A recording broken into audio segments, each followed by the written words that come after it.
অয়ন আমাদের প্রতিনিধির সঙ্গে আছেন। অয়ন, কি পরিস্থিতি এখন? ল্যান্ডফল শুরু হয়ে গিয়েছে এবং 4 ঘন্টা ধরে দাপট দেখাবে রিমেল এবার।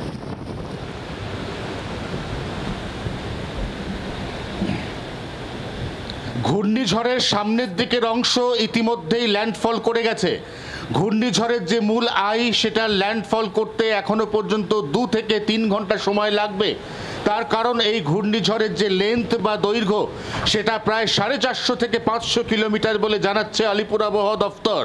এবং এই যে ঘূর্ণিঝড়ের অগ্রভাগ সামনের দিকের অংশ ল্যান্ডফল করেছে, ইতিমধ্যেই এর যথেষ্ট প্রভাব আমরা বিশেষ করে এই সুন্দরবন অর্থাৎ ভারতীয় সুন্দরবনের যে উপকূল রয়েছে সেই উপকূলে দেখতে পাচ্ছি, যেখানে ইতিমধ্যেই কখনো 70, কখনো 80 এবং কখনো কখনো 90 কিলোমিটার বেগে ঝোড়ো হাওয়া বইছে।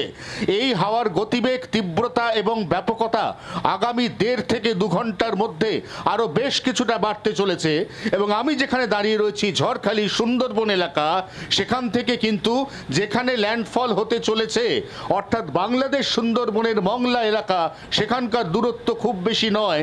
অতএব অনুমান করা হচ্ছে যে এই ঝড়খালি এলাকাতেও একই সঙ্গে যখন ল্যান্ডফল হবে তখন সেখানে যেমন ঝড়ের গতিবেগ 135 কিলোমিটার থাকবে, এখানেও কিন্তু ঝড়ের গতিবেগ 100 কিলোমিটারের ওপর থাকার একটা আশঙ্কা এই মুহূর্তে দেখতে পাচ্ছি। ঝড়ের তীব্র অভিঘাত কার্যত আছড়ে পড়েছে ঝড়খালিতে এবং এখনো পর্যন্ত মূল যে ল্যান্ডফল অর্থাৎ আই এর ল্যান্ডফল সেটার কিন্তু এখনো পর্যন্ত বেশ কিছুটা সময় বাকি।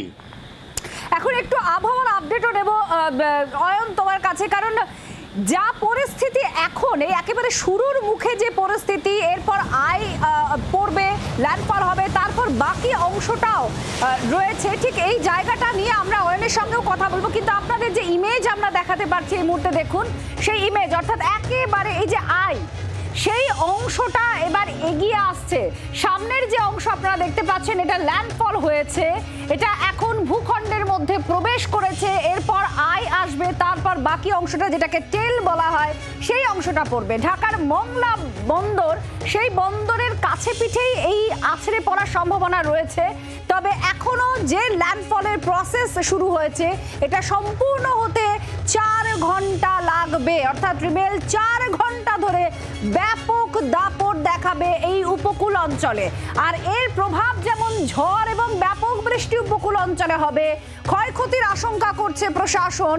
আর তার সঙ্গে সঙ্গেই ব্যাপক বৃষ্টি হবে কলকাতা এবং তার পার্শ্ববর্তী জেলাগুলোতে, অর্থাৎ 2 চব্বিশ পরগনা, কলকাতা, হাওড়া, হুগলি এবং আরও উপরের দিকে যদি ওঠা যায় বীরভূমেও হবে বৃষ্টি, উত্তরবঙ্গের দিকেও এর প্রভাব পড়তে পারে, এমনটাই পূর্বাভাস রয়েছে।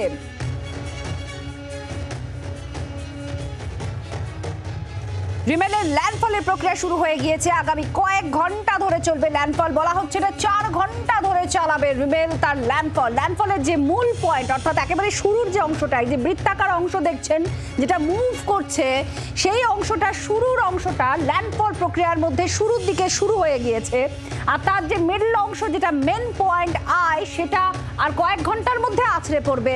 আর তারপরে যে বাকি অংশটা, এই অংশটাও ল্যান্ডফল করবে। পুরো প্রক্রিয়াটা সম্পন্ন হতে 4 ঘন্টা সময় লাগবে এবং পুরো, যেহেতু এটা সমুদ্র থেকে অনেক জল নিয়ে ঢুকছে, তাই বৃষ্টি হবে এবং ভারী বৃষ্টির সতর্কতা দেওয়া হয়েছে। কলকাতা এবং পার্শ্ববর্তী জেলাগুলোতে ব্যাপক বৃষ্টি হবে এবং ক্ষয়ক্ষতি বেশি হবে যেখানে যেখানে ঝড় বয়ে যাবে। বাংলার আওয়াজ, বাঙালির আবেগ, জি 24 ঘন্টা।